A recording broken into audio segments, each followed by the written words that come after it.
मी लासे सरांना अशी विनंती करतो की आपण आपलं मनोगत व्यक्त करावं. आज 28 फेब्रुवारी 2026 या दिवशी आज आपण गणेश माध्यमिक व उच्च माध्यमिक विद्यालयामध्ये विज्ञान दिन मोठ्या उत्साहामध्ये साजरा करत आहोत. तर या ठिकाणी सर्वप्रथम मी आपल्या शाळेचे मुख्याध्यापक श्रीमान सोनवणे सर यांचे आभार मानतो की त्यांनी आमचा सत्कार केला. आणि या ठिकाणी मी तुम्हाला विज्ञानाविषयी थोडी माहिती देणार आहे. तर पहा, विज्ञान म्हटलं की सर्वांना एक प्रकारची भीती वाटते की नाही. पूर्वीच्या काळी आम्ही ज्यावेळेस 10वी झाली आमची त्यावेळेस सायन्स घ्यायचं म्हटलं की अगोदरच खूप दडपण यायचं. म्हणजे एवढं हार्ड विषय किंवा हार्ड फॅकल्टी म्हणून सायन्सला त्यावेळेस समजलं जायचं. पण विज्ञान हा विषय अतिशय सोपा आहे. आपल्या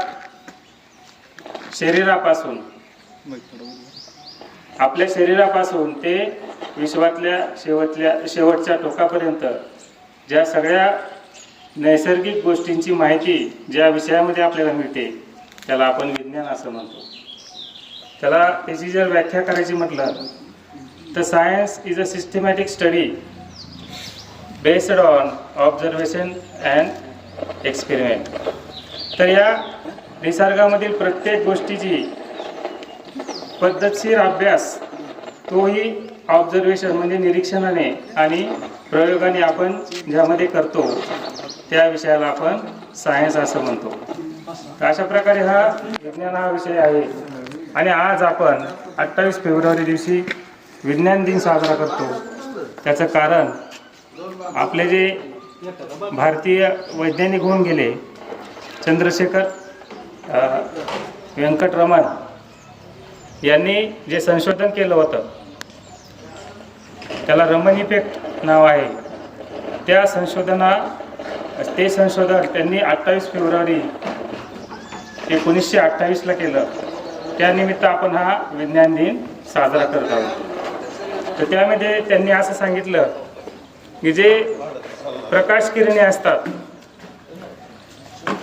हे प्रकाश किरणे ज्यावेळेस एखाद्या पारदर्शक वस्तूमधून जातात, पारदर्शक वस्तू कळते ना, त्याच्यामधून प्रकाश हा आरपार जाऊ शकतो. अशा पारदर्शक वस्तूमधून ज्यावेळेस जातात त्यावेळेस ते स्कॅटर्ड होतात म्हणजे पसरतात. म्हणजे त्यांची वेव्हलेंथ पूर्वी जी होती किंवा पूर्वी जी असते ती बदलते.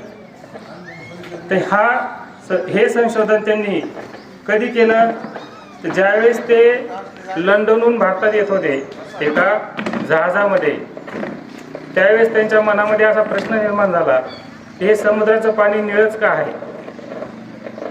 लक्षात आलं का? ज्यावेळेस आपल्या मनामध्ये एखादा प्रश्न निर्माण होतो तर तो प्रश्न म्हणजे नवीन संशोधनाची जननी असते. एखादं संशोधन व्हायचं असेल किंवा आपल्याकडून होणार असेल तर त्याच्या अगोदरची पहिली पायरी म्हणजे आपल्या मनातला प्रश्न. तुमच्या मनात जर असे प्रश्न निर्माण झाले तरच तुम्ही भविष्यातले शास्त्रज्ञ होऊ शकता. लक्षात आलं? तर आपल्या आजूबाजूचे जे काही पदार्थ आहेत, जे काही वस्तू आहेत, ज्या भौतिक गोष्टी आहेत त्याच्याविषयी कुतूहल जर आपल्या मनात असेल तर अशा प्रकारचं संशोधन आपणही करू शकतो.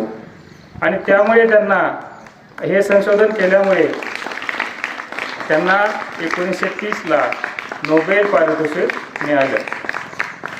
तर या ठिकाणी 2 शब्द बोलतो आणि थांबवतो. धन्यवाद.